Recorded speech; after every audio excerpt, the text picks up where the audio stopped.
Assalamualaikum warahmatullahi wabarakatuh. Di video kali ini aku bakalan jelasin soal basa Rinenggo.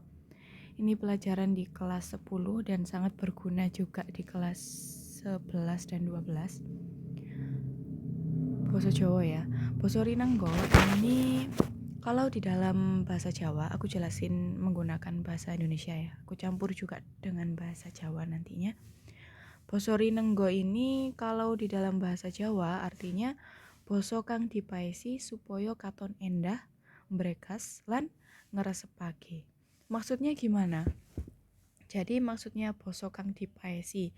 Jadi bahasa yang diindahkan, yang dihias supaya agar terlihat indah, berkas lan ngresepake. Itu maksudnya bisa dipahami, bisa meresapkan di dalam hati gitu ya. Jadi kata lainnya basa Rinenggo itu sama seperti sastra.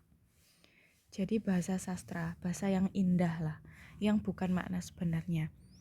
Nah, basa Rinenggo ini banyak macamnya, tapi yang aku jelasin di video ini cukup 2 dulu, yang setelahnya nanti aku jelasin di video selanjutnya.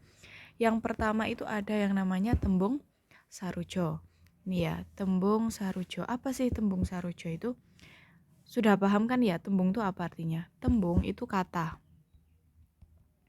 Tembung itu kata ya. Kalau ukoro itu baru kalimat. Nah, tembung sarujo itu kalau di dalam bahasa Jawa seperti ini. Tembung loro utawa luwih sing padha utawa meh padha tegese dienggo bebarengan kanggo mbangetake surasane. Maksudnya gimana?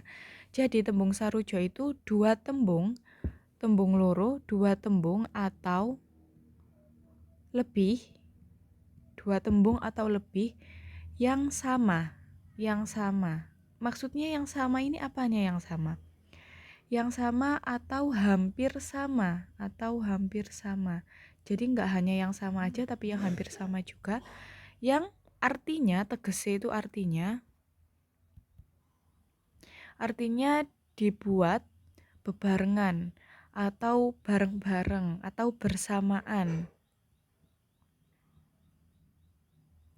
Gunanya untuk apa sih? Gunanya untuk mbangetake surasane. Surasane itu arti atau makna. Digunakan untuk menekankan. Jadi mbangetake itu menekankan, Rek. Nah, tembung sarujo itu gunanya untuk menekankan kata yang di dalam tembungnya itu tadi, di dalam katanya itu ada dua kata atau lebih. Itu namanya tembung sarujo. Tembung sarujo ini kalau di dalam bahasa Indonesia itu contohnya seperti ini. Sopan santun. Nah, sopan sama santun itu kan artinya sama kan. Tapi gunanya untuk apa? Untuk memperlihatkan bahwa dia tuh nggak hanya sopan aja, tapi sopan banget gitu. Nah, itu maksudnya. Terus apalagi? Adil bijaksana. Nah, itu kan sama kata-katanya. Artinya tuh sama. Kalau di dalam tembung sarujo itu sebenarnya ada banyak dan mungkin teman-teman juga sering tahu ya kata-kata itu. Contohnya damar wulan, ini ada yang di dalam buku paket. Damar wulan duwe watak sing andhap asor. Nah, andhap asor inilah yang dimaksud dengan tembung sarujo. Jadi, andhap asor ini maksudnya dia itu sopan, tapi nggak cuman sopan aja, tapi sopan banget ngono lho, Rek. Sampai wis paling sopan wis itu namanya andhap asor. Terus ada lagi sama ini yang di buku paket, anjasmoro mikirake damar wulan. Maaf ya tulisannya jelek. Awake nganti kuru aking. Nah, di contoh kali ini yang mana yang tembung sarujo? Yang kuru aking. Kuru aking itu maksudnya dia tuh sudah kurus, terus ditambah aking ya, jadi kurus banget, mungkin sampai kelihatan tulang belulangnya, itu maksudnya kuru aking. Jadi nggak, yang dipakai nggak cuman kurunya aja tapi akingnya juga. Terus contoh yang ketiga, Ratu Kencana Wungu anggone mimpin negara tansah adil wicaksana. Nah, adil wicaksana inilah yang disebut dengan tembung sarojo. Dia tuh sudah adil tapi juga ditambahi dengan wicaksana, wicaksono. Wicaksono itu bijaksana. Gitu. Atau contoh yang paling sering masuk di keseharian itu seperti ijo royo-royo, kemudian abang beranang, kayak gitu. Itu yang paling sering muncul. Nah, kemudian kita lanjutkan tembung entar atau tembung silian, atau di dalam bahasa Indonesia namanya kata kiasan.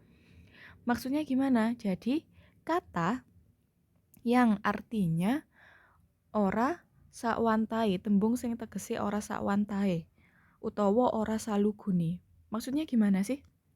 Jadi tembung entar itu adalah tembung yang artinya bukan yang sebenarnya. Jadi beda ya sama tembung sarojo. Kalau tembung sarojo tadi dua tembung yang artinya sama. Tapi kalau tembung entar itu satu tembung atau dua tembung yang artinya itu bukan arti yang sebenarnya. Kalau di dalam bahasa Indonesia itu sama seperti gulung tikar. Gulung tikar itu kan artinya maksudnya bangkrut, tapi yang dipakai gulung tikar. Terus ada buah tangan, maksudnya oleh-oleh. Nah, itu paling sering ada ya di dalam bahasa Indonesia. Nah, kalau di dalam bahasa Jawa namanya tembung entar atau makna kiasan. Contohnya, kalau di dalam bahasa Jawa kayak gini deh.